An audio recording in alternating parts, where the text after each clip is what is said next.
No. So ayun mga kalingap, sa lahat po ng ating viewers po dyan, please do subscribe po ang channel po ni Richel TV. So ayun po ang isang aspirant po na vlogger po from Davao de Oro. So follow at subscribe po ng kanyang YouTube channel mga kalingap. And also panoorin po natin yung kanyang mga ina-upload na mga charity works at mga charity videos mga kalingap. So ayun lang mga kalingap, maraming salamat po. Please subscribe, like and share Richel TV. Thank you po. Bye-bye. God bless. Pagpalang hapon mga kababayan, nandito tayo. Mayroon na tayong tutulungan din si Nana Erohinia. Dito po tayo sa paano na lang, dito na lang Nay. Interviewin kita dito Nay. About kay tatay, dyan ka. Yan mga kababayan.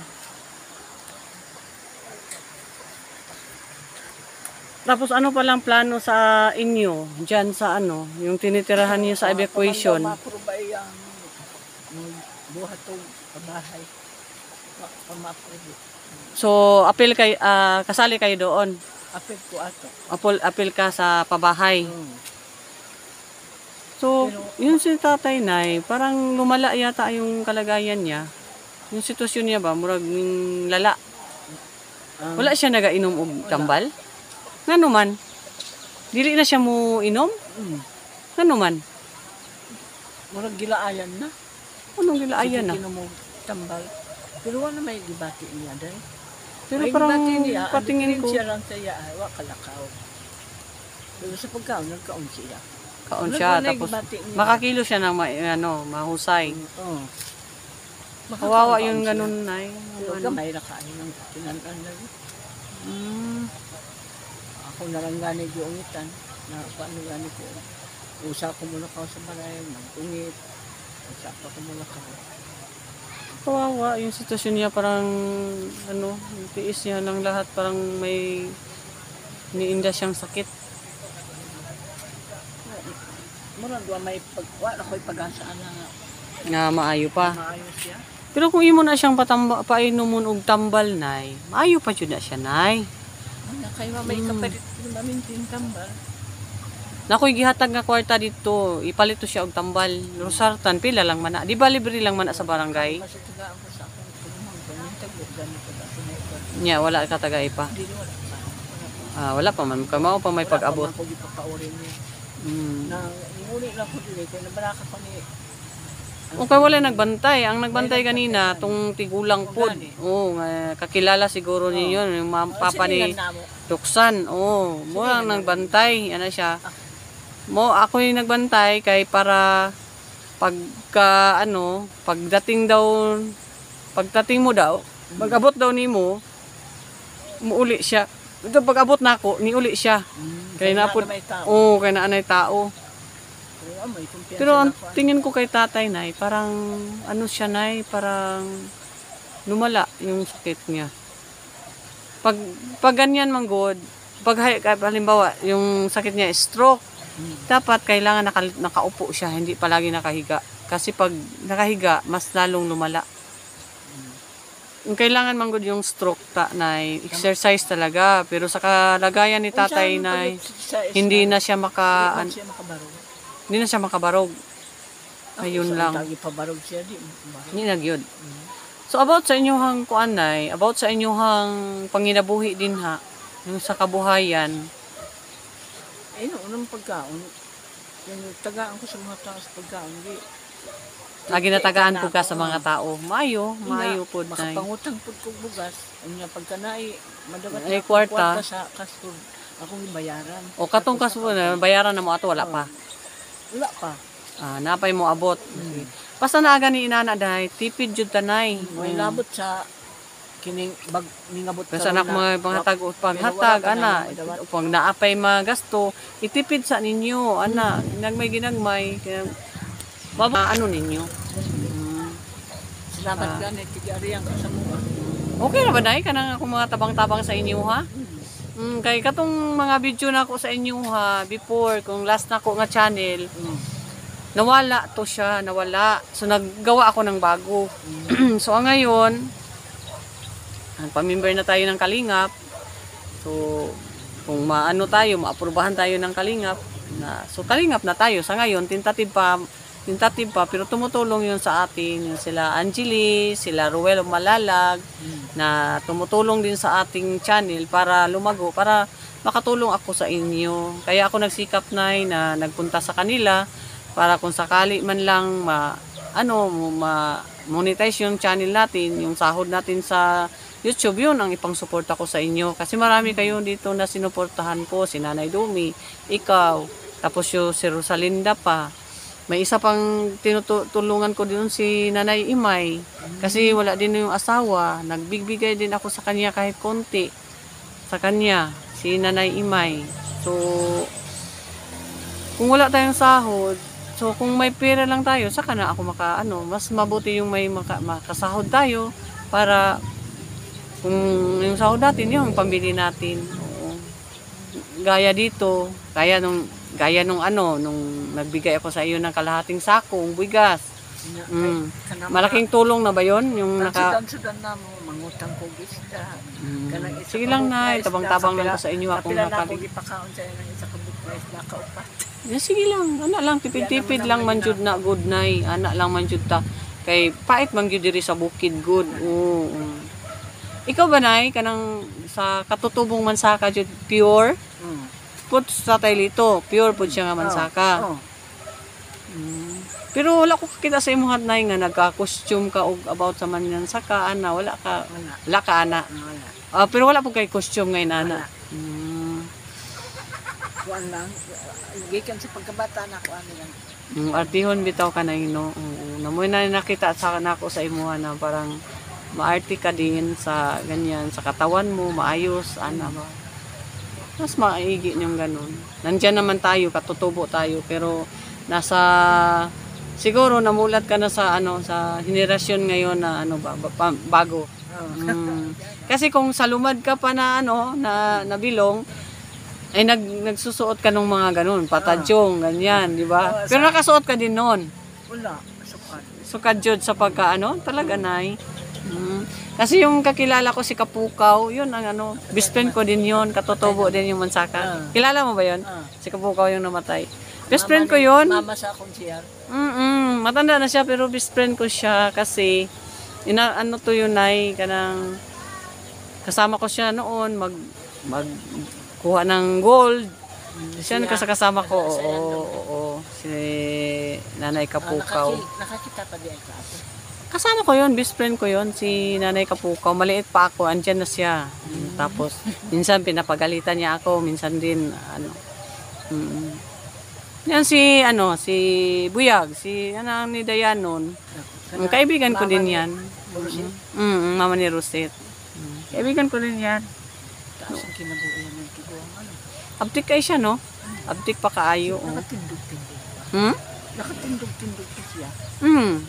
Makatindog-tindog pa gani siya. Naunta na ako kinabuhi. Na lang, magampo lang na nga, inana mo, dili man na malayo na maabot sa imuha. Magampo lang. Abdik man ka. Pila na gani ka karon? 80? 75. Mas matanda ka kay tatay dito. Magulang man ko. Ni Lito. Di ba yung kumusta na po yan? Di ba nay may anak ka sa nay noon? Sa Manila. Sa Manila, hindi pa nag-uwi. Hindi kayo nagkita. Dili na post. Ha? Na post siya. Nag-post sa Facebook. Sa Facebook.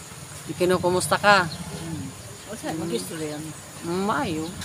Tapos yan ay nag-support po sa inyo ha? Wala, oy. May asawa na siya doon?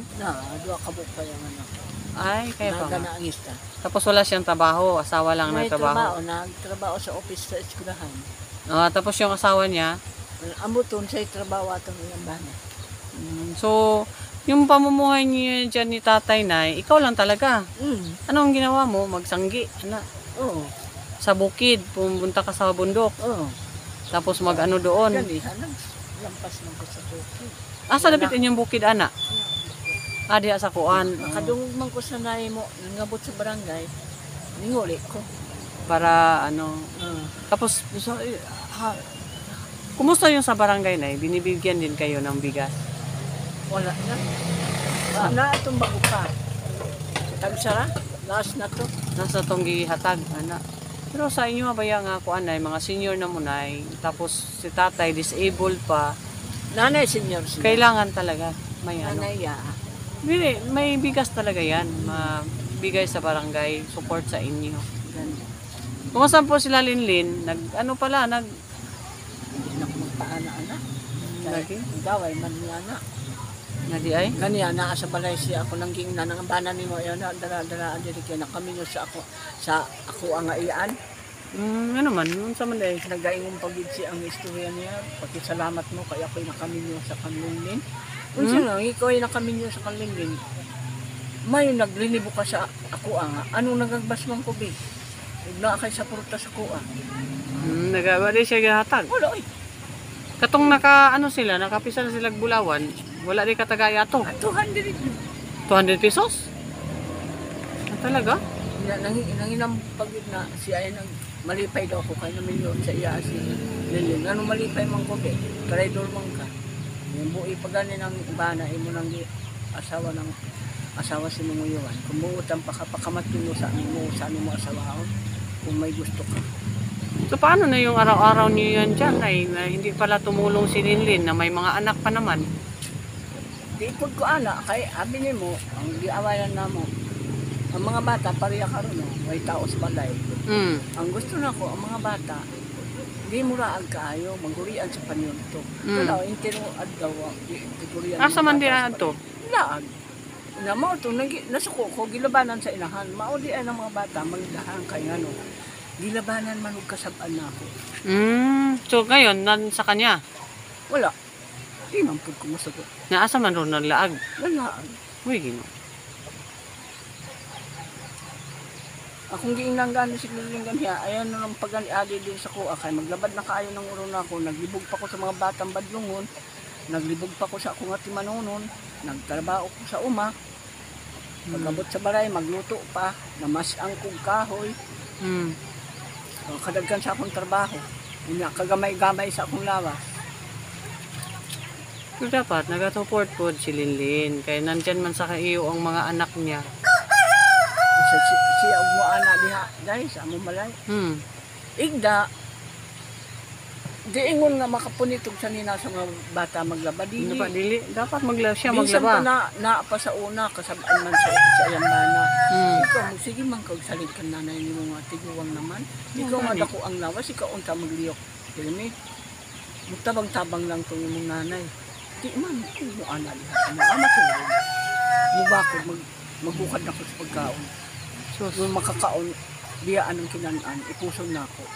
Maayo ba na? Maayo ba na? Hindi na maayo. Kapangitan ng bayhana na. Kusi apabitaw na ako nilaban sa iyang anak. Da. Ayaw pariya sa imong kaigat. Buhi panambanan nimo imo ng gilimbungan. Lagsik pa. Nakigiyot na ka sa kalasangan. Tunay, isda. Para may isabaw ka mamaya para kay tatay. Ito tinapay. Ayun, nagpahatid na ako doon ng bigas. Mga grocery nandoon na. Kita mo ba yun? Oo. So, yun lang muna sa ngayon, no, nanay, para makapagluto ka na ng doon kay tatay, no? Sige. Ingat lang kayo, nay. Balik-balikan ko lang kayo. Magdasal lang po tayo. Ay, salamat. Nagbigay din ako ng cash kay tatay, konti. Pambili nyo ng nay, Rosartan siguro. Pang niya ha? Pang niya sa gamot niya. Yun lang muna ang mabigay natin sa ngayon, nanay. Sige. Bye-bye, nay. Ayan po. Baka tomorrow. Sige. Sabaw mo yan. Yan po si Nanay Rohinia po, mga kababayan. Yung asawa niya ay nalumpo po. Nalumpo po yung asawa niya, mga kababayan.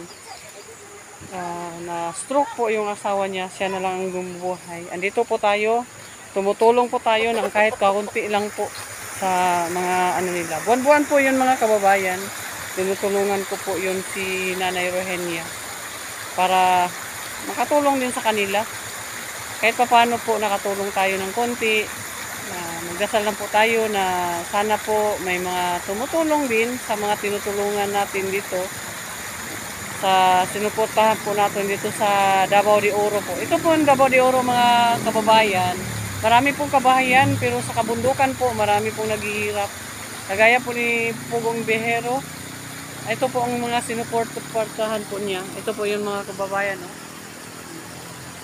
Mga kabundukan yan dyan. May mga bahay din pero mas marami din walang mga mahirap din mga kabahayan. Yan dito tayo, tatlong na bigyan natin ng tulong. Tatlo na pong beneficiary na bigyan natin ng tulong. Patuloy po tayong pupunta sa mga para tumutulong po sa kanila.